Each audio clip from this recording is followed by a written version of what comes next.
Welcome to the history section. Today we're focusing on a really pivotal 6-year stretch in late 16th century Japan. We're looking at the period from 1590 to 1596. Right. And it's an era that's really defined by what you could call a dual imperative for Toyotomi Hideyoshi. The Great Unifier. Precisely. On one hand, he's executing the final military stages of territorial centralization. Specifically, he needs to bring the vast Kwantu region under control, and also those huge northern provinces, Mutsu and Dewa.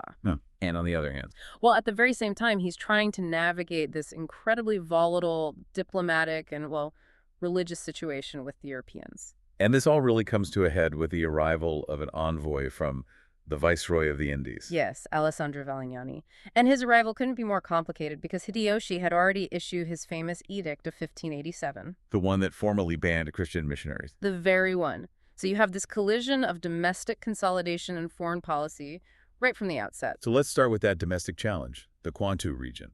The central obstacle there, the main target, was the powerful house of the later Hōjōs of Odawara. Led by Hōjō Ujimasa. Exactly. And they controlled a huge swath of territory. We're talking 5 major provinces: Idzu, Sagami, Musashi, Kudzuke, and large parts of Shimusa. And history tells us their defensive position was formidable. Oh, masterful, really. Their western frontiers were naturally shielded by a massive mountain rampart. Including the Hakone Hills, which are notoriously treacherous terrain. They are. So for any invader, it's a logistical nightmare before you even get near their main castle. So how do you even approach with a large army? Well, there are 2 main arteries into the region, the Nakasendo and the Tokaido. And the Tokaido at this point isn't the direct coastal road people might picture? No, not at all. In this era, it actually ran north of the Hakone Lake.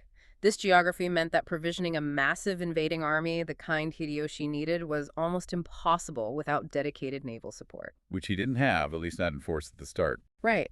And on top of that, you have fortifications. The keep of Yamanaka dominated the western slope of the Hakone along the Tokaido, and the exit from the Nakasendo was just as heavily guarded. So given all that, the expectation was for a long, grueling campaign. Yes, very much so.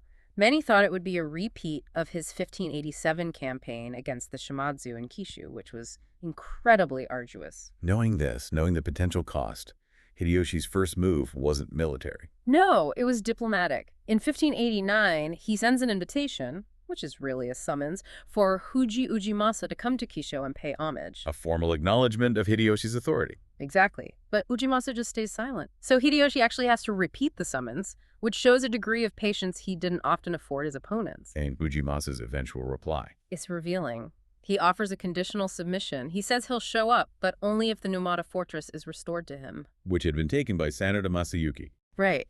And Hideyoshi, in a remarkable gesture, actually complies. He orders Sanada to return the fortress.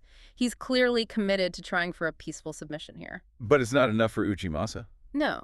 When Hideyoshi presses him again to finally come to Kicho, the Hōjō leader sends back this incredibly defiant message. I remember this quote. Yes. He essentially says that Hideyoshi was merely trying to master the Kwantu by diplomacy, but that it would be more to the purpose for him to try bows and arrows. So he declares war, in effect. He leaves Hideyoshi no other option, and it allows Hideyoshi to frame the entire campaign not as a war of conquest, but as a punitive action against a rebel. And the scale of his military response was just immense. Unprecedented. With the imperial court's blessing, he calls on the levies of 45 provinces. The total force is estimated at 250,000 men. That number alone is a psychological weapon. Absolutely. The mobilization itself is a statement of overwhelming power. Hideyoshi personally leaves Kicho on April 5, 1590, leading the main body of about 170,000 troops. And the advance is a coordinated, two-pronged attack. Perfectly synchronized. You have Sanada Masayuki advancing through the central mountains via the Nakasendo. The man who had to give up Numata. The very same. And meanwhile, Tokugawa Ieyasu is ordered to advance along the coastal Tokaido route. And the initial fighting shows just how tough the Hōjō defenses really were. It does. Hideyoshi's own half-brother, Hidanaga, attacks the castle of Yamada on May 3rd. He takes it, but only after really severe fighting and heavy losses. It underscores the difficulty of that terrain. Meanwhile, Oda Nobuo attacks Narayama in Idzu. He manages to seize the outer perimeter, but then he's temporarily driven out. The real breakthrough only comes after the fall of that critical Yamanaka keep. And that opens the way for Ieyasu. Yes, his forces can finally sweep around Hakurani Lake and advance to Sakawa, which is just 3 miles east of Odawara itself. He'd methodically stormed 3 other castles on his way. So while this massive army is closing in, what's happening inside the Hōjō leadership? Well, this is the crucial part. They're paralyzed by a strategic debate. Right. Shuch Ujimasa sees the numbers, and he favors a high-risk, all-or-nothing approach. He wants a decisive battle in the open field before the siege can properly form. But he's opposed adamantly by his most trusted lieutenant, a man named Matsuda. And Matsuda advocates for the complete opposite. A purely passive defense. He argues they should just stay behind the massive walls of Odawara and let the besiegers exhaust themselves, just as Hōjō Ieyasu had done successfully against Uesugi Kenshin back in 1560. But we now know Matsuda's advice wasn't based on sound military strategy. Not at all. It was based on outright treachery. This is a key turning point. Absolutely. The research makes it clear that Matsuda had been secretly bribed by Hideyoshi months earlier. He was promised 2 entire provinces, Idzu and Sagami, in exchange for crippling the Hōjō defense from within. So his advice for passive defense was part of that deal. It was. But even more critically, Matsuda secretly tells Hideyoshi about the strategic value of Ishigaki Hill, which is just northwest of Odawara. And he points out that it commands a complete, uninterrupted view of the main castle. Hideyoshi immediately grasps the psychological potential here. He mobilizes tens of thousands of men to seize and fortify that hill. And this leads to one of the most famous anecdotes of the entire campaign. The overnight castle. To completely demoralize the Hōjō, Hideyoshi orders the construction of what appears to be a fully formed, permanent, white-plastered fortress. And he does it in a single night. Using prefabricated materials and white paper pasted on the outside to create the illusion of solid walls. Exactly. Imagine being one of the Hōjō's soldiers waking up one morning to see this massive, imposing enemy fortress suddenly dominating the skyline. It must have been devastating. A demonstration of not just resources, but incredible cunning. And that hill then becomes the political center of the entire operation. A few days after it's finished, Hideyoshi brings Tokugawa Ieyasu up to the summit of the new keep. And from that vantage point, looking out over all the conquered territory, He makes his famous promise. He tells Ieyasu that once the Hōjō are dealt with, he will receive all of these conquered provinces. a huge act of patronage that cements Ieyasu's loyalty. Ieyasu is naturally overjoyed, calling it great luck indeed. Hideyoshi then asks him if he wants to make Odawara his new capital. And Ieyasu agrees, but Hideyoshi rejects the idea. Decisively. He says Odawara will not do. Instead, he points east, suggesting a place called Yedo, about 21 ori away. So around 51 miles. About that, yes. And Hideyoshi cites its superior geography, noting it was girdled by rivers and the sea. This conversation is really presented as the origin story for Yedo, for what will become Tokyo as the Tokugawa metropolis. So he's not just giving away land, he's actively shaping the future political geography of the region. He is. He's deliberately shifting the center of power away from the old Hōjō stronghold. With the Ishigaki fortress in place, Hideyoshi changes tactics. He converts the siege into a long-term blockade. It lasts for over 100 days, but with very few major military encounters. And the atmosphere in the besiegers' camp is, well, it's bizarre. It's described as a gigantic picnic party. To keep the morale of 250,000 troops high, Hideyoshi brings in all the trappings of court life. Feasting, dancing girls, musicians, actors. Everything. And this lavish display serves multiple purposes. It keeps his troops loyal, it shows off his immense wealth, and it psychologically grinds down the Hōjō, who are starving inside their walls while watching the enemy party. While this blockade's ongoing, he's also working to consolidate his power elsewhere. Yes, he's securing his new eastern flank. He formally adopts Ieyasu's second son, Hideyasu, into the powerful Yuki clan of Shimusa. And when the Yuki clan leader retires, Hideyasu takes over a fief valued at 101,000 koku. A very substantial power base. A koku, of course, being the amount of rice to feed one person for a year. It was the standard for wealth and military power. By doing this, he's tying the rising Tokugawa family directly into his own system of control. And at the same time, he puts pressure on the northern barons. He sends a summons to the powerful young lord of the north, Date Masamune, who was only 22 at the time. And the summons is deliberately not very courteous. It's a demand for obedience. And Date, who was very politically astute for his age, wisely chooses to yield rather than face that 250,000-strong army. His reception at the camp is another piece of political theater from Hideyoshi. A masterclass. Date is publicly and soundly scolded for his recent expansionism. He's ordered to surrender all his newly conquered lands. But then Hideyoshi immediately gives them all back to him. He does. It's a brilliant move. He forces this proud young lord into formal submission, asserting his absolute authority, but then he brings him into his good graces without having to fight. He integrates the entire north into his system with that one move. So with all this pressure, the Hōjō position crumbles. Relentlessly. Yeah. Within a month, 60 of their supporting castles fall to Hideyoshi's coalition forces. Only Odawara and Niriyama are left holding out. Hideyoshi even makes a late offer of clemency. He does. He offers Ujimasa Idzu and Sagami the very same provinces he promised to the traitor Matsuda. Ujimasa doesn't even reply. Which brings us to Matsuda's final act of treason. He tries another plot, to secretly let Hideyoshi's troops into the castle. But it goes wrong when he tries to involve his own son, who happens to be Ujimasa's favorite page. And the son exposes him. He does, though he begs for his father's life to be spared. It doesn't matter. Once the plot fails, Hideyoshi has Matsuda executed immediately. A clear message that even collaborating with the Taiko was no guarantee of survival. And with the fall of Odawara, Hideyoshi's work of territorial centralization is finally complete. It is. After a decade of work, the entire country is, for the first time in a very long time, under the control of a single authority. So with the Kwanto campaign a success, Hideyoshi returns to Shusaka, and the mood at court is surprisingly positive. Yes, observers noted he was in an unusually good mood, of an affability that those who knew his atrabilious temper were extremely surprised at. And this sets the stage for the arrival of that embassy from the Viceroy of the Indies. The one led by Valignani.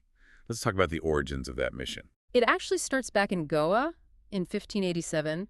Valignani gets news that Hideyoshi seems very favorable towards the Catholic missionaries, so the initial idea is just to send an envoy to say thank you and secure continued protection. But then the situation changes dramatically. Almost immediately. News arrives of Hideyoshi's sudden reversal of policy, the 1587 Edict of Banishment.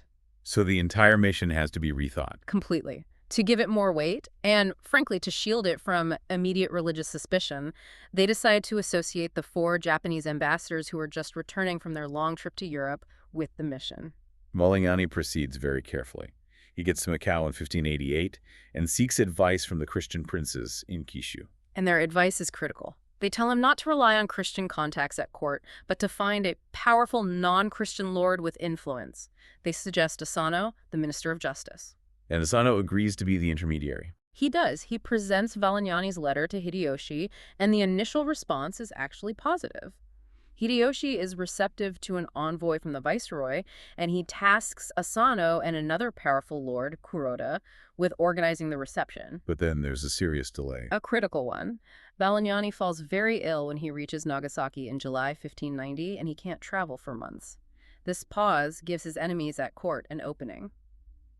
They start spreading rumors, whispering to Hideyoshi that the whole mission is a sham, just a trick by the foreign priests to get back into his good graces. And Hideyoshi starts to believe it. And there are political consequences. Asano is dismissed from his duties. Hideyoshi himself starts speaking contemptuously about the embassy. The whole thing is on the verge of collapse. So Kuroda and another Christian daimyō, Konishi, they urge Valignani to act immediately. They do. And they give him specific advice. Change your entourage. Bring fewer priests and more Portuguese merchants. The goal being to outshine the Korean ambassadors, who had a huge retinue. Exactly. They wanted to project economic power and secular diplomacy, not religion.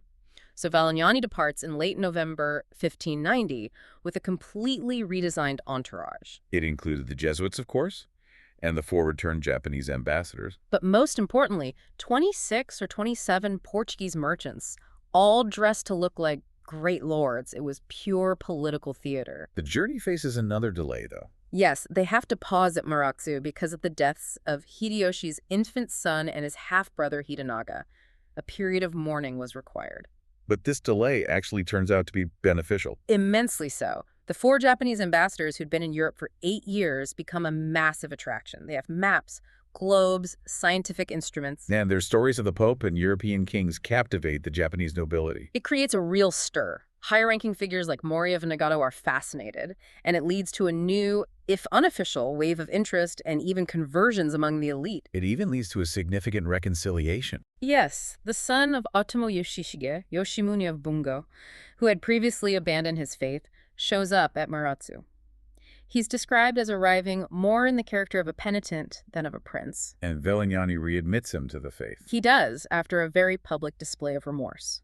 The entire ceremony was conducted openly, and it apparently impressed the non-Christian observers with the solemnity and forgiveness of the Christian religion. But despite this public success, the political danger hadn't gone away. Not at all. News keeps reaching Valignani that Hideyoshi is still speaking ill of the mission. Kuroda tries to intervene and gets a rude rebuff. So it takes another courtier, Masuda, the Minister of Works, to finally secure the audience. And even then, it comes with extremely strict conditions. Hideyoshi's terms were non-negotiable. He made it absolutely clear he would receive Valignani, but only to do reverence. He explicitly forbade him from even mentioning the Edict of Banishment or saying, and this is a direct quote, anything to me in favor of his diabolical religion. And with those terms set, the embassy finally proceeds to Kyoto. The formal audience is on March 3rd, 1591. They present gifts, including a prized Arab jennet.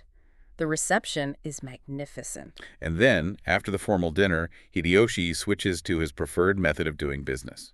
He comes into the room informally dressed en déshabillé and just starts talking freely. This was his way of getting past the stiff court etiquette to have a real conversation. And he makes a point of keeping the interpreter, a young Jesuit named Rodriguez, with him late into the night. He uses the presentation of a clock as an excuse, and during this long, casual conversation, he delivers a very subtle but very firm warning. What does he say? He tells Rodriguez he's leaving for Owari soon and that Valignani is free to travel. But he cautions him to make sure the other priests behave with discretion. He warns that if they don't, he'll be forced to make a bold stroke which would have consequences. A clear, if veiled threat. Unmistakable. Yeah. And Valignani gets the message. Even though he's allowed to celebrate Mass openly in Kyoto for the first time since 1587, he immediately exercises extreme caution when he gets back to Kyushu. He moves the Jesuit institutions to more remote locations. To very isolated areas in Amakusa and a dense forest near Hachiru.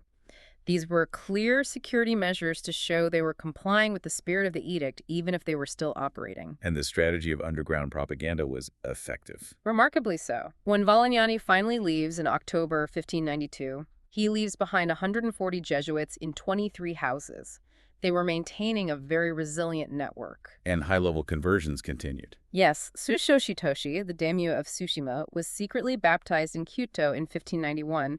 The work was still going on, just much more quietly. But the situation was always precarious, always threatened by court intrigue. Constantly. The two governors of Nagasaki, who Valignani had snubbed, go to Kyoto in 1592 to stir up trouble. They claim the embassy was fake, and that missionaries are still operating openly. And they get the ear of Masuda, the Minister of Works, who has now had a falling out with Kuroda and is aligned against the Jesuits. So Kuroda has to launch a counter-intrigue. He does through an ally, Maeda Jini, the Minister of Worship, who is known to be a rival of Masuda. And Maeda's move is brilliant. What does he do? He tells Rodriguez, the interpreter, to suggest to Hideyoshi that if he's so suspicious, he should just detain Valignani's entire suite in Nagasaki as hostages. A very clever piece of reverse psychology. It was. Hideyoshi asks Maeda for his opinion, and Maeda says, yes, the more priests you detain, the better. It shows how serious you are. Hideyoshi acts on the advice. And just like that, a large group of new missionaries Valignani had brought with him now had a legal right to be in Nagasaki as part of the detained diplomatic suite. It was an ingenious way to turn a threat into a form of legal protection. At the same time, the status of Nagasaki itself is changing. It's been brought under direct central control. Yes, and this leads to new problems. In 1592, those same discredited governors try to interfere with a Portuguese merchant ship to seize its gold. Hideyoshi removes them for it, leaving the city without a governor for a year. A power vacuum. Which is filled by new accusers. Envoys from Manila arrive and meet Hideyoshi at his new headquarters in Nagoya for the Korean War. And they plant some very damaging ideas in his mind. 3 core accusations. First, that the Portuguese aren't just traitors, they're acting like the masters of Nagasaki. Second, that they're openly protecting Jesuits. And third, and this is the one that really hits home, that the Jesuits are telling the Portuguese not to trade with the Spanish, which is costing Hideyoshi customs revenue. That last one would have infuriated him. It did. The idea that foreigners were acting like sovereigns in his territory, and worse, depriving him of trade revenue, sent him into a rage. The accounts say he vowed to stop them immediately. It was always about control and money, not dogma. So Hideyoshi's reaction to this is swift and punitive. Absolutely. He appoints a new governor for Nagasaki, a man named Terasawa, who is a protege of the anti-Christian courtier Joaquin Tokun. And Terasawa's orders are explicit. Demolish the great church, demolish the Jesuit houses, and bring the foreigners to heel. And he carries out these orders with real hostility. He even introduces new restrictions on Christian practices. Forbidding Christian funerals and marriages, and his men start levying petty blackmail, accusing priests of stealing church timbers just to extort money from them. So life for the priests becomes a constant state of hiding and evasion. They're constantly flitting between retreats, often in disguise, at night. And it's made worse by the fact that Hideyoshi's men are all over the area, requisitioning supplies for the war in Korea. And there's a disarmament campaign as well. Yes, Hideyoshi orders that all non-samurai be stripped of their weapons, which means officials are going into almost every house, making it even harder for concealed priests to avoid detection. But then, just as the pressure is at its most intense, the situation suddenly reverses. And it's not because of a change of heart about religion. It's all about economics. The annual Macau ship. Exactly. After Terasawa destroys the church, a widespread panic sets in among the non-Christian population. They are terrified that the Portuguese will be so disgusted that they'll stop sending their great trading ship. Which would be an economic catastrophe for Japan. A huge one. And this anxiety goes right to the top. Lords and merchants are openly blaming Hideyoshi and Terasawa, saying the loss of the ship would ruin the kingdom. And this fear gets back to Hideyoshi. He returns to Nagoya from Kisto, and here's the scale of the complaints. The accounts say he became greatly frightened and anxious to repent of what he had done. And Terasawa, his governor, is terrified. He's afraid he'll be ordered to commit seppuku if the trade is lost on his account. This palpable fear of economic collapse forces an immediate and total reversal of policy. So they go into damage control mode. Immediately. Juan Ruiz, Valignani's interpreter, is sent to Nagoya. Hideyoshi receives him incredibly well once Ruiz assures him the Portuguese will, in fact, return. And Terasawa completely changes his tune. He goes from persecutor to patron overnight. He becomes civil to the priests and even starts giving them political advice. Work secretly for now, he says, and when the ship arrives, he'll get them permission to rebuild. This leads to that theatrical audience in 1594. It's pure political stagecraft. The ship's captain brings a linguist, Father Paez, who pretends he's just arrived in Japan for the first time. And Hideyoshi plays along perfectly. Maintains a completely serious face when he asks Paez if this is his first visit, and Paez pretends not to understand. It's all a charade to save face. And during this audience, Hideyoshi makes a point of showing off his wealth. He takes them to his tea ceremony house, his Chano-yu chamber, which was famously made entirely of plates of solid gold with gold utensils. It's a display of overwhelming power. Then Terasawa makes his move. He abruptly brings up the fact that the Portuguese merchants want to rebuild their church and keep 10 priests for their own needs. And Hideyoshi readily agrees. But with a condition. That the priests confine their services to the Portuguese only and stop converting Japanese subjects. A condition that, of course, everyone knew would be ignored. And a magnificent new church is soon built. Described as, but little, if at all, inferior to the old one. It's a stunning example of how economic leverage completely trumped political and religious edicts. And this leniency must have meant Hideyoshi was aware of the priest's continued work. Oh, he had to be. In 1593, a father and brother were celebrating Mass right near his headquarters in Nagoya. His own interpreter, Rodriguez, often housed priests in his quarters who were ministering to converts in the military camp. Even Tokugawa Ieyasu was sympathetic. He was. He openly denounced the ignorance of the Buddhist priests, the bonzes, and even offered the Jesuits a secret retreat in his own domains. And the obsession with that Macau ship never went away. No, in 1594, it was so late that people feared it wouldn't come at all, leading to widespread dissatisfaction over the lack of silk and other foreign goods. The entire kingdom's economy was dependent on it. There was also this cultural phenomenon, this Portuguese craze at court. A huge one. After Valignani's 1591 mission, European dress became so fashionable it was hard to tell Portuguese from Japanese courtiers. Religious items like rosaries and reliquaries became status symbols. Even Hideyoshi himself was seen wearing a crucifix. Yes, though the consensus is that it was purely a fashion statement, not piety. He was, above all, a keen trader himself, famously confiscating valuable tea ceremony jars from merchants to secure his own profit. The statistics from this period are just astonishing. They are. By 1596, there are 137 Jesuits in Japan, 125 of them without any license. In the year since the edict, they'd baptized 65,000 adults. The total Christian population was estimated at 300,000. And the conversions kept happening at the highest levels of the aristocracy. Powerful daimyōs like Konishi, Kuroda, and even Nobunaga's grandson became Christians. It was a result of a very deliberate strategy, especially in the Kyūchō and Shaka area. The strategy of Father Nechi. Yes, he focused on converting nobles and high-ranking people, reasoning that their example would eventually lead to mass conversion once the official ban was lifted. And he had some remarkable successes. He converted the richest merchant in Quito, who had been the main financial backer of the aggressive Nichiren Buddhist sect. He also converted members of the blind corporation, the Kengi. 6 of them. And because of their unique status and access to the households of the great lords, they became incredibly effective and unsuspected preachers of Christianity. The influence even reached Hideyoshi's own master of the tea ceremony. A hugely influential cultural figure, his conversion was a major coup, bringing many other nobles into the Christian fold. And there was significant influence among the court women and key political figures. Yes, secretaries, sisters of consorts. And critically, 3 of Hideyoshi's 5 chief ministers, his buju, were either actively protecting the priests or were very favorably disposed towards them. So the Jesuit view at the time was that only Hideyoshi's own life stood in their way. That was their conclusion, that he was the single barrier to the spiritual conquest of Japan. Which brings us to the core question. What were the real reasons for Hideyoshi's aversion to Christianity? His public statements were often contradictory. Very. Sometimes he'd claim it was because their doctrine was subverting Japanese traditions and dishonoring the native gods, the kami and hotok. But then other times he would joke about it. Saying he'd become a Christian himself if he wasn't worried the Buddhist priests would starve. It suggests a lack of any deep religious conviction on his part. So what was the real issue?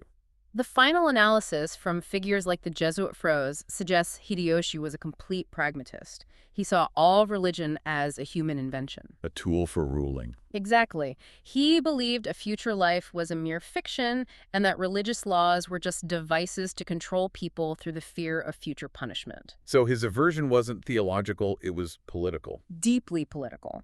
The true reason for that 1587 edict became clear to him during his campaign in Kyūshū. What did he see there? He saw that many lords and their vassals had become Christian, and he noted that they were bound together in great concord and exceedingly devoted to the fathers. And his strategic mind saw a threat in that. A massive one. He concluded that this new faith could create a unified political bloc, a state within a state that could one day challenge his authority. It was this fear of political solidarity among the Christian daimyō, not a hatred of the religion itself, that was the true cause of his aversion. And that fear would eventually lead to the real violent persecution that came later. After a decade of this very calculated, economically driven forbearance, yes. For Hideyoshi, commerce and political security would always trump dogma. We are examining the intricate geopolitical and religious environment of late 16th century Japan under Toyotomi Hideyoshi, specifically focusing on how the intense rivalry between Spain and Portugal, the dominant Iberian powers, directly destabilized the existing Christian mission and presented a profound state security crisis for the Japanese region. To appreciate the depth of this conflict, we must set the legal and political stage. The friction between Madrid and Lisbon, even after their unification, was not merely personal or economic. It was rooted in Philip II's strategic decision to maintain Portugal's unique global position. And this foundation was laid in 1580 with the Union of the Crowns. Exactly. Philip II of Spain inherits the Portuguese throne, and on paper, you have this one massive global empire. But it was a unity that depended really on maintaining Portuguese privileges. And that contingency was formalized almost immediately. The key document is the Concordat of Tomar in 1581. Right. To get the Portuguese nobility on board, Philip had to pledge to recognize Portugal's separate individuality. He did. And the crucial article for our story, the one that really sets everything in motion, was a special clause. The one that confined the incredibly lucrative trade with Japan and China. Exclusively to Portuguese merchants, specifically those operating out of Macau and Goa. So it was a massive strategic concession by Philip. A huge one. He basically buys Portuguese loyalty by giving them a monopoly on the Japan trade, this cash cow. Which, of course, his own Spanish merchants, particularly the ones in Manila, would immediately start to resent. Deeply resent. It created a commercial boundary that Spanish ambitions were constantly, trying to break through. And that commercial boundary was then reinforced by a religious one. It was. In 1585, Philip II assented to a papal bull from Pope Gregory III. And this bull confined all the teaching and preaching of Christianity in Japan to a single organization, The Society of Jesus, the Jesuits. who had always operated under Portuguese patronage, the Padroado in the east. So there you have it. A dual, almost unbreakable Portuguese monopoly, both commercial and religious, right there in the Japanese archipelago. And this is where that institutional resentment really begins to build, mainly from the Spanish Philippines. On the commercial side, you can feel it. Spanish officials, the merchants in Manila, they were furious about being excluded from the Japan trade routes. I mean, these routes were moving massive amounts of silk, gold, silver. And offering huge pickings for anyone involved. The governors of the Philippines were completely on the side of their merchants on this. They wanted in. But the religious friction was maybe even more explosive. It was. Driven by the mendicant orders, the Franciscans and the Dominicans. They had a very different approach to evangelization than the Jesuits. Much more immediate, more public. They didn't agree with the Jesuit long-term strategy of converting the elite first. So they saw the Jesuit monopoly as, well, illegitimate, especially after 1587. That's the key year. 1587 is when Hideyoshi issues his first anti-Christian edict. It wasn't consistently enforced, but reports start filtering back to Manila that the Jesuit mission is struggling, that it's in a miserable plight. And for the Spanish friars, this was all the confirmation they needed. They saw it as proof that the Jesuit approach, this slow, cautious, culturally sensitive method, had failed. So they were inflamed with this desire to go to Japan themselves. Convinced that they could achieve rapid, brilliant success where they believed the Jesuits had become too tangled up in Portuguese trade. And the only thing legally stopping them was that papal bull from 1585. Which threatened excommunication for any non-Jesuit missionary who tried to infringe on that territory. So that papal barrier becomes the single focus of all their frustration. It does. And for the friars in the Manila administration, the challenge became finding a way to legally get around that restriction, to circumvent it. Which would open the door for both Spanish spiritual and commercial interests. Exactly. It created this political dynamic where the Spanish officials were actively searching for any diplomatic excuse to undermine the Portuguese Jesuit position in Japan. Which brings us directly to those strategic maneuvers, specifically between 1591 and 1593. Right. And to understand how the Japanese received all this, we have to look at Hideyoshi's political situation. By 1590, he's done it. He's completed the territorial centralization of Japan. He conquered the Kwantu region. All the major feudal lords are under his authority. But this creates a new problem. A domestic security issue. A huge one. You have this massive class of professional warriors, the samurai, who are now, for lack of a better term, unemployed. Unemployed blades, restless, potentially rebellious. And they need an outlet for all that energy. So Hideyoshi's solution is to look overseas. Expansion. Korea, potential plans for China, anything to channel that military energy outwards. And it was exactly this ambition that allowed two key Japanese agents to approach him. The first one was a man named Harada. Yes, a traitor. And, interestingly, a Jesuit convert. But he'd spent time in the Philippines. He had. Yeah. And he astutely recognized the Spanish were, well, militarily and administratively weak, despite all their boasting. So he saw this not as a liability for Japan, but as an exploitable resource. Precisely. He gets back to Japan, connects with a courtier named Hasegawa, and through him gets an audience with Hideyoshi. And his proposition is simple. Deceptively simple. He represents to the regent just how easy it would be to attack and take possession of the Philippines. And Hideyoshi, who's already looking for overseas ventures, listens very readily. The result is this very provocative diplomatic move in 1591. Hideyoshi sends a letter to the governor of the Philippines, Dom Gomez Perez de Marinas. And it's a haughty demand. It demands nothing less than recognition of Hideyoshi as the suzerain, the ultimate overlord of the Philippines. A clear declaration of intent, really, just thinly veiled as diplomacy. And Harada is initially tasked with delivering this letter. He tries to set himself up as a legitimate ambassador. So before he leaves, he seeks out the Jesuit vice provincial, Alessandro Valignani, in Nagasaki. He does. He wants a letter of recommendation to the Spanish governor, to the Jesuits in Manila. He needs it for legitimacy. But Valignani was no fool. That's not at all. An experienced diplomat, a shrewd judge of character. He immediately sees Harada for what he is, a self-serving opportunist. So he refuses the request. He refuses, but he does more than that. He takes preemptive action. He writes secretly to the Manila Jesuits, warning them. warning them about what he saw as Harada's plot to engineer an invasion, and he tells them to inform Governor de Marinas immediately. And this Jesuit intervention has a huge effect. A decisive one. Harada, without Velignani's endorsement, loses his authority. He can't present himself as a trusted ambassador. He has to send a nephew to deliver the letter instead. And Governor de Marinas, already forewarned by the Jesuits, is extremely wary. But he needs to stall for time without provoking Hideyoshi. So he sends a return mission, but a non-Jesuit one. A deliberate choice. He sends a representative named Yano, and with him a Dominican friar, Cobos, in 1592. It's a signal of Manila's own direct interest, separate from the Portuguese. But this mission was, well, it was doomed. Utterly.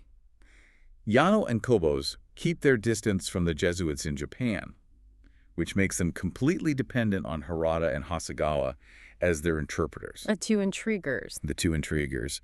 And the research indicates that during their stay, the Spanish envoys made some deeply disparaging remarks about the Portuguese and the Jesuits. Which only fed this narrative of European infighting. Exactly. And then, tragically, Yano and Cobos were drowned on their return voyage.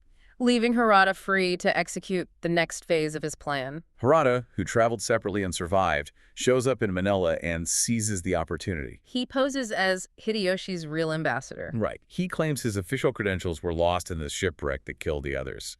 And de Marinas is still suspicious, but he's under pressure to respond. So Harada shifts his tactics. He leverages the one thing he knows is a major weakness for the Spanish there. The Franciscan jealousy of the Jesuit monopoly. He plays on it masterfully. He does. He draws up this manufactured diplomatic memoir. The one that claims Hideyoshi wants friendly relations and commerce. Yes, but the most crucial part, the strategic claim, was that the Taikus specifically requested Franciscan fathers. Because of their sanctity and contempt for the things of the world. He takes this document straight to the Franciscans first, who, blinded by their own zeal, they take the bait completely. They see it as their divinely sanctioned way into Japan. And their enthusiasm is key. They work on Governor de Marinas, helping to allay his suspicions about Hideyoshi's intentions. And it works. The governor rationalizes sending a formal diplomatic mission. On May 20th, 1593, he dispatches an embassy. Consisting of Carabajal, Father Baptiste, and 3 other Franciscans. And this was the crucial move. The brilliant political dodge. They entered Japan not as missionaries, which would have been illegal under the papal bull, but as official political ambassadors from the governor of the Philippines? It was a strategic deception that allowed them to evade excommunication while still fulfilling their missionary calling. A clear act of defiance against the established order. Which brings us to the aftermath. The years from 1593 to 1596, this period of religious schism and political defiance. So the embassy arrives, and they're carrying a very non-committal letter from Governor de Marinas. It basically says he can't agree to Hideyoshi's demands for suzerainty without talking to King Philip II first. And Hideyoshi, upon reading this, goes into one of his characteristic simulated volcanic outbursts of passion. He was a master of political theater. He was. And in response to this anger, Father Baptiste offers himself and his priests as hostages to prove Spanish good faith. Hideyoshi refuses at first, but eventually he relents. He does, but only after they swear that the Philippines will eventually submit to him. And he grants them permission to visit the imperial palaces in Kyoto, Osaka, and Fushimi. But with one absolutely crucial condition attached. An explicit one. They were to refrain entirely from any form of public preaching or missionary work. And then they're placed under the watch of Hasegawa and Harada. The two intriguers, who think they have the priests at their mercy because the Franciscans don't speak Japanese. But that assumption was a fatal miscalculation. A huge one. The research shows the Jesuits, despite the rivalry, had given the newcomers a copy of a Japanese grammar. A very rare and essential tool. And they were joined by another Spanish priest, Garcia, who had been a merchant and knew the language. So the interpreter's plans were hampered. Severely. Especially after Garcia gets an interview with Hideyoshi that visibly stuns the two of them. It completely undermined their control. So Harada and Hasegawa decide to ruin their own protégés. They do. But the thing is, the Franciscans, with their eager and inconsiderate zeal, essentially did the work for them. When they get to Kyoto, they use a lot of flattery about Hideyoshi's magnificence to get permission to build their own house. But they don't stop there. History tells us they built a fine church right alongside it. And opened it with as much public ceremony as if they were in the middle of Spain. From that point on, they openly and fundamentally disregarded the one condition the Taikū had set. They start singing in the choir, preaching in the streets. Discharging all their ministerial functions with an incomprehensible confidence. It was a blatant breach of promise. And the consequences were immediate, not just politically, but within the Christian community itself. The common Christians in Japan, who had been practicing in secret, were deeply edified by this sudden public display. So they start making comparisons very favorable to the newcomers and at the expense of the Jesuits. Exactly. They start seeing the Jesuits as too cautious, maybe even compromised by their connection to Portuguese trade. Which threatened to create a real schism among the faithful. And the Franciscan expansion continues. By late 1594, 3 more friars arrive from Manila. With more gifts for the Taikū, but another strategically unsatisfactory letter. With these reinforcements, they establish the convent of Bethlehem in Osaka, and then they escalate things. They go straight for the Jesuit stronghold of Nagasaki. They send 2 friars there to deliberately confront the Portuguese mission. And in Nagasaki, they seize a Jesuit church. One that the Jesuits were only using secretly at the time because of the 1587 edict. The Franciscans take it over and start celebrating Mass with the utmost publicity. Which was, predictably, shut down by the governor of Nagasaki. He compelled them to return to Kyoto. But of course, the Franciscans immediately blamed the Jesuits for it. Accusing them of instigating the governor's action and publicizing it among the Japanese Christians? It just deepened the schism. This internal conflict, this commercial and religious jealousy, was constantly being cited by Japanese officials as the source of all the scandals shaking the church. Eventually, the Jesuits had to make a formal protest. They did. They called the Franciscans' attention to the 1585 bull and the threat of excommunication. But the Franciscans' defense was rooted in their original deception. They just claimed the bull didn't apply to them. They said they came as political envoys, not missionaries. And that since they were staying with the emperor's permission, no one had the right to stop them from practicing their ministry. It was an audacious claim, basically saying their political cover superseded papal authority. And this defiance extended to the formal church structure. Completely. They flatly refused to defer to the authority of Bishop Martinez, who was the first bishop of Japan.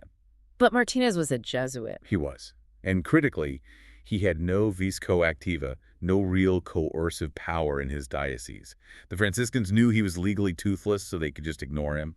Even Hideyoshi's own ministers tried to warn them. Men like Maeda Genai cautioned them that this blatant breach of promise, this flouting of the Taikū's edicts, would end in disaster for them and for all of Christianity in Japan. But they just dismissed the warnings. Like it shows a profound misunderstanding of the man they were dealing with.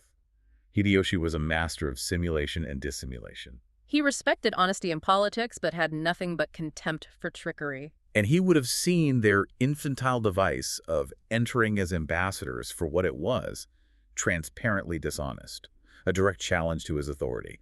So he waited. Which leads us directly to the turning point in 1596, the San Felipe incident. The event that gave Hideyoshi the perfect justification for state action. It starts with a simple shipwreck. In October 1596, the Spanish galleon San Felipe, sailing from Manila to Acapulco, gets stranded by a typhoon in the province of Tosa. And at this exact moment, Hideyoshi's treasury was, as the research says, sadly depleted. He needed money for the Korean campaign. So Masuda, the Minister of Works, and Hasegawa, the courtier from before, see an opportunity. They proposed confiscating the cargo, which was estimated at a massive 600,000 crowns. Hideyoshi, always pragmatic, quickly approves. And Hasegawa makes sure to tell Hideyoshi that the Franciscans are still being defiant and that the Spanish officers are trying to use the friars to get the cargo back. Which directly connects the lucrative cargo to the ongoing political defiance of the priests. So Hideyoshi dispatches Masuda and Hasegawa to Tosa to oversee the confiscation. Landecho, the captain, and his officers try everything. Cajolery, soft-speaking, nothing works. Finally, the ship's pilot makes a profoundly ill-advised attempt at intimidation. He tries to cow Masuda and the local prince of Tosa by talking about the greatness of King Philip II. He pulls out a map of the world and ostentatiously points out the vast, sprawling Spanish dominions, a clear visual threat. But Masuda wasn't intimidated. He seizes the moment and asks a fatal question. A strategically piercing question. How did a single distant king manage to bring so many countries under his rule? And the pilot's answer was the catastrophe. A complete, unprompted confession of imperial strategy that confirmed every suspicion Hideyoshi ever had. What did he say exactly? The damaging answer was that the kings of Spain begin by sending into the countries they wish to conquer religia, who induce the people to embrace our religion, and when they have made considerable progress, troops are sent who combine with the new Christians, and that our kings have not much trouble in accomplishing the rest. The entire colonial playbook laid bare. And this speech was meticulously reported back to Hideyoshi, and the impression it made was immense. The sources describe a public outburst. A furious one. He cries out, "What? My states are filled with traitors, and their numbers increase every day." He calls the priests serpents I have been cherishing in my bosom. He initially swore to kill every missionary. He did, but he quickly adopted a more moderate, more political tone to justify his actions. He stressed it wasn't about personal fear. No, he says, I am not anxious for myself. The entire rationale was dynastic and preemptive. It was about the future security of the state. He says, I am perhaps to leave the empire to a child Hideyori. And how can he maintain himself against so many foes, domestic and foreign, if I do not provide for everything incessantly? So the execution was framed as a necessary political measure to secure the succession against foreign infiltration, not religious intolerance. And this account is well attested. Very. It's in the official report, the Proces Verbal, sent to Madrid, signed by the San Felipe's officers and the friars on board. And a later letter from Bishop Martinez confirms this perception was widespread. Right. And while some Franciscan accounts published soon after conveniently omitted the pilot's speech, probably out of shame, their silence doesn't negate the evidence. So this validated suspicion leads directly to the arrests and executions of 1597. And you see a convergence of interests at court. Masuda, who benefited from the confiscation, keeps feeding Hideyoshi fresh suspicions and false reports, calling some of the priests spies. And this aligns with the efforts of Jacquin, the influential court physician. Exactly. Jacquin was worried about the conversion of the upper classes and saw the Franciscans' recklessly defiant propaganda as the perfect chance to denounce all foreign priests. So Hideyoshi, motivated by dynastic, financial, and courtly concerns, orders the arrest of the contumacious Franciscans. 3 in Kyoto, 3 in Osaka, and the initial order also sweeps up 3 Japanese Jesuits, a brother and 2 servitors in Osaka. So it was targeted, not a general persecution of the Jesuits at first. Right. And you see the Jesuit side trying to intervene, but the schism gets in the way. Bishop Martinez offers his help to Father Baptiste twice. And is refused both times. Coldly refused. The Franciscans just didn't trust him. And when Martinez finally goes to the governor of Kyoto, Maeda Jenny, for help. Maeda is initially offended because the Franciscans went to Masuda first, not him. It shows the intense jurisdictional politics. It does. But the Jesuits did manage to avoid a mass arrest. Because of their long-standing strategy of cultivating friendships with the daimyō? Precisely. Figures like Maeda of Kaga, who wasn't a Christian, and Ukita Hidai's cousin, who was, both worked vigorously to protect the Jesuits. Even some of the Taiku's own ministers, like Maeda Jenny and Ishida Mitsunari, intervened. They did. They lie stoutly and lustily to save the Jesuits, making up stories to hide their presence. And Ishida's motivation was partly political score settling. It was. Young Hasegawa, who was now anti-Christian, had offended Ishida by trespassing on his jurisdiction while compiling a list of converts. So Ishida's personal animosity towards Hasegawa translated into protection for the Jesuits. But despite all this, the 3 Japanese Jesuits arrested in Osaka were doomed. They were. Father Neki appealed to Ishida, but was told flatly that nothing could be done. The reasoning was purely pragmatic. If Hideyoshi found out the Jesuits had a continuous presence in Osaka, it could trigger a rage that would destroy all 140 Jesuits in Japan. And attempts to bribe the governor of Osaka failed completely. He was, according to the records, inexorable and harder than flint. So the 3 Japanese Jesuits were destined to be martyred alongside the Spanish Franciscans. And Ishida was then tasked with arresting the Japanese who frequented the Franciscan churches. The original list was so politically sensitive. He redacted it. Heavily. He prepared a new list with just 15 names, mostly the priests' domestics. This list, plus the 6 Franciscans and the 3 Jesuits, was presented to the Teiku. And the sentence was a carefully orchestrated political spectacle. Maximum deterrent. They were to be paraded in carts through Kyoto, Osaka, and Sakai, with their noses and ears cut off, and then crucified at Nagasaki. And Hideyoshi issued a clear statement on his motivation. A purely political justification. I have ordered these foreigners to be treated thus, because they have come from the Philippines to Japan, calling themselves ambassadors, although they were not so, because they have remained here for long without my permission. Because, in defiance of my prohibition, they have built churches, preached their religion, and caused disorders. All about political fraud and state disorder. Exactly. Ishida did manage to mitigate the mutilation to just the lobe of one ear, but the procession of 26 prisoners then made this terrible overland journey in the dead of winter. For maximum visibility. And on February 5th, 1597, all 26 were crucified in Nagasaki.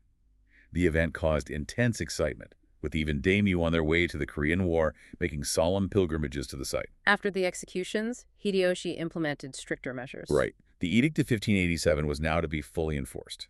He still allowed the Jesuit Neki to stay in Kyoto, a personal favor, but he issued a new order forbidding any daimyō from converting to Christianity. A targeted measure against the Jesuit elite strategy. It was. And then came deportation orders. The lieutenant governor of Nagasaki ordered Bishop Martinez back to Macau and then was told to send away all remaining Jesuits, except for 2 or 3, to serve the Portuguese merchants. But this order was largely evaded. It was. Of the 125 Jesuits in the country, only 11 left. Father Gomez used what was called an innocent stratagem. The one with the merchants disguised as priests. Yes, they filled the deck of a departing ship with Portuguese merchants dressed as Jesuits, creating the impression of a mass exodus, while the core of the mission remained hidden. Hidden with Christian allies in Kyushu. In Arima, Omura, and Amakusa. But the government knew they'd been tricked and started dismantling the infrastructure. In early 1598, they destroyed 137 churches and Christian buildings in Kyushu. Despite all this, Hideyoshi remained consistent in his foreign policy. You did. When Governor Tello from the Philippines sent an envoy to complain about the Franciscans' fate, Hideyoshi's reply was measured. He reiterated that they had broken their promise and caused disorder. And he framed it in terms of political reciprocity. He asked the governor how he would react if Japanese priests started preaching aggressive Shintoism in the Philippines. A challenge to Spanish sovereignty. Exactly. He made it clear the issue was political infiltration, not faith. He never interfered with the religion of the foreign merchants, a policy that Tokugawa would later adopt. But the provocation from Manila continued. It did. A pamphlet circulated in the Spanish world blaming the Jesuits for the whole San Felipe disaster and accusing them of getting rich from trade. This commercial and religious jealousy just wouldn't die. He was seen as the baneful source of the scandals. The feeling was that if the missionaries had just maintained Concord, Hideyoshi might not have felt forced into such a decisive action. And the recklessness continued, exemplified by that Franciscan Jerome de Jesus. He was deported to Manila, only to immediately get on a Chinese junk and sail right back to Nagasaki. Forcing the Jesuits, who were terrified Hideyoshi would find out, to hide him and get him out of the country again. It just shows the ongoing threat this rivalry posed. Which brings us to the final chapter, the death of the Taiko in 1598. Hideyoshi was struck by dysentery in June of that year. By August, he was near death. But he never lost his courage or his strategic focus. His attention was entirely political, dynastic. All of it. He used extraordinary circumspection to arrange for his 6-year-old son, Hideyori, to succeed him. That was his only concern. There was one final interaction with the Jesuit. In September, yes, Father Juan Rodriguez visited Fushimi with gifts. Hideyoshi was lying on a couch, so wasted that he had lost nearly all human semblance. But he received Rodriguez kindly. He thanked him and gave gifts to the Portuguese delegation. And crucially, he told his son Hideyori to also receive the foreigners kindly after his death. It reinforces the idea that his policy was about security, not pure persecution. But he refused to convert. He did. Rodriguez noted with sorrow that Hideyoshi, so wise and prudent in all other things, refused to listen to any talk of his salvation. He died on September 16, 1598. After falling into a frenzy, but remaining coherent only on the subject of his son's monarchy. And in a striking historical parallel, this was just 3 days after the death of Philip II of Spain. The powerful ruler whose global ambitions had really driven so much of this conflict. And the Taiku's death brought immediate relief to the Japanese church. The new bishop, Shirkera, arrived to find Christians still being harassed, but the news of Hideyoshi's death stopped any further centralized action. The intense political need for this preemptive persecution, which was so tied to the succession, just it subsided. The actions taken by Hideyoshi against the Franciscans were demonstrably political and preemptive, intended to safeguard the integrity of the state and the succession against perceived foreign military infiltration. The sources reveal a fascinating political calculation here. If the Tokugawa shogunate ultimately chose to adopt Hideyoshi's measured foreign policy, allowing priests for merchants but forbidding political missionaries, does that suggest the Spanish pilot's confession was less a decisive catalyst and more a perfect justification for a necessary security-driven policy Japan was always going to adopt? Thanks for listening. We hope you enjoyed learning something new. That's all for now, but in case you didn't notice, there are a lot more episodes on this subject available on this channel. If you're enjoying these historical podcasts, please like and subscribe and share with other history buffs. While this is an AI recording, the research that has gone into this production is comprehensive and focuses on very specific moments in history, designed to bring as much detail to the listener as possible. Thanks again for listening in.